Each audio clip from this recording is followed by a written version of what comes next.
What's up, everybody? I'm Mr. Johnson. I'm Justin McCarthy. And Jake Lynes, our third partner, is behind the screen. You can't really see him. And our presentation is on Disney, why or why not. So first, we're going to get into the outline and history of Disney. Disney was founded October 16th, 1923 as Disney Brothers Studios by none other than Walt Disney himself. They rose to popularity and prominence in the animation industry with beloved character Mickey Mouse, who I'm sure we have all heard of. It wasn't until later in the 1940s that they diversified into different live-action films and amusement parks, because mainly for the first 15, 20 years of existing, they were pretty much exclusively the animation films with Disney and Mickey Mouse. And then I'll get into in a second the Michael Eisner and the Renaissance era and the Bob Iger era. Michael Eisner, who took over shortly after Walt Disney, is much credited to Disney's long-term success. So Michael Eisner and the Renaissance era, like I just mentioned. In September of 1984, Michael Eisner was hired as the CEO and chairman of Disney. And his hiring was shortly after the founder, Walt Disney's passing away and his death. And after Walt Disney's dying, Disney itself saw a big tank in their income as it plunged 18% in 1982 and 7% in 1983. So when Eisner took over, it was obviously a tough time for Disney, and he had a tall task to kind of bring the company back to profitability and increase their revenue. And he did just that from his hiring in 1984 all the way until 2014, which he didn't work until 2014. He was with them until 1998, but most of their success was because of him. From 1984 to 2014, their stocks surged 8,943%, which is a shockingly high number. And again, while that was from 1984 to 2014, most of that came in the 14 years that Eisner was CEO, from 84 to 98.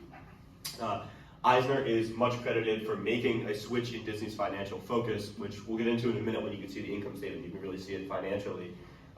Disney is vast majority a service company, with their films or Disney Plus or the theme parks that we all go to, Disneyland in California and Disney World in Florida and their subsequent parks, and much less a product company like the stuffed animals you can buy at the amusement park.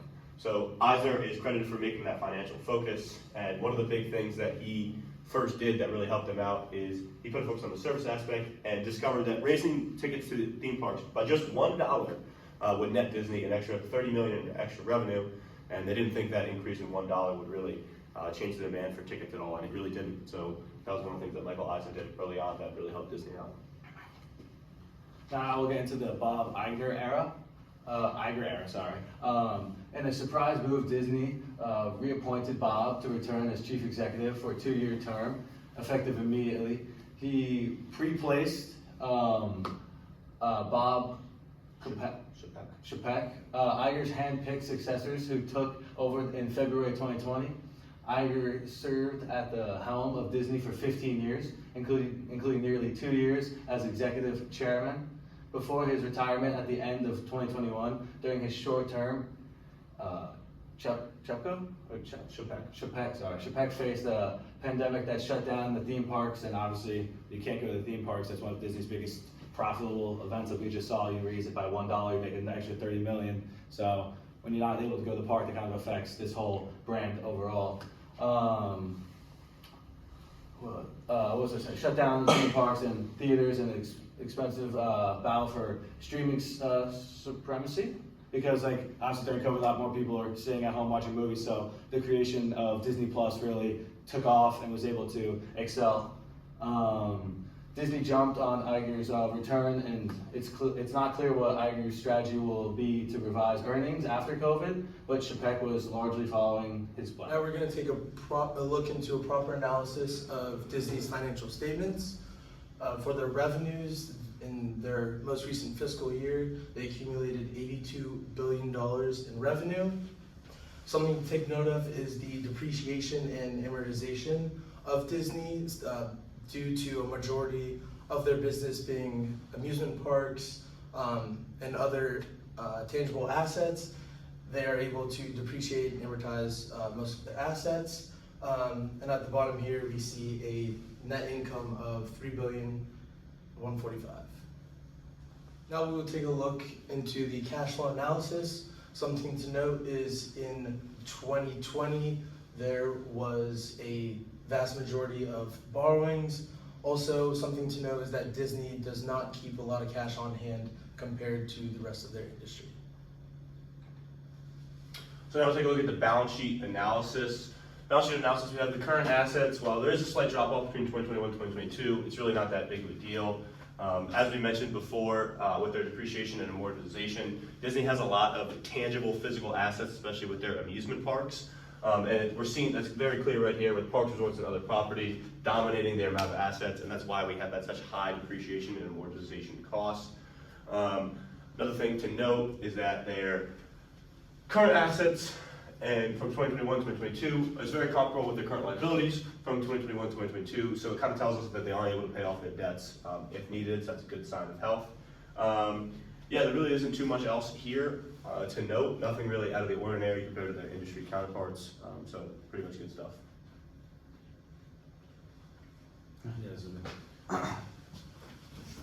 And Justin will do the Thank you. profitability analysis. Go over the profitability analysis. So we color coded here with the return on equity, return on assets, and pre-tax profit margin. Compared to the industry, the red is obviously where we don't want to be, and the yellow is where we want to be, and the green is where we really want to be. So in 2022, the return on equity was 3.06. Compared to the industry, obviously the industry is very high, but what we want to take away from that is it's important to keep in mind that we do dominate the market share compared to our competitors. We are the market leader, controlling over 30% of the market every year when it comes to the profitability. A return on assets from 2022 was 1.75. Obviously, it's a lot closer compared to the industry, but the pre-tax margin in 2022 is 6.39, and that's obviously, it's not as close to where we want to be in the industry, but we obviously are a huge part of this market, and we are the market leader by 30%. I'll be talking about the liquidity analysis. Obviously, we have the color code again. We have a lot of green, a little bit of red, and a lot of yellow. The quick ratio in 2022 was over 1, which is what we love to see in our industry. The cash ratio, 0.04, or 0.4, sorry, is compared to the industry of 0.65, which is obviously in the yellow. We'd love to see the yellow. The current ratio, yellow. We don't keep a lot of cash on hand. That's why our cash ratio is in the yellow compared to other people in our industry. But overall, lots of yellow. Our quick ratio over 1 is what we love to see in our industry. So that's what our liquidity analysis is. I will be discussing Disney's solvency analysis.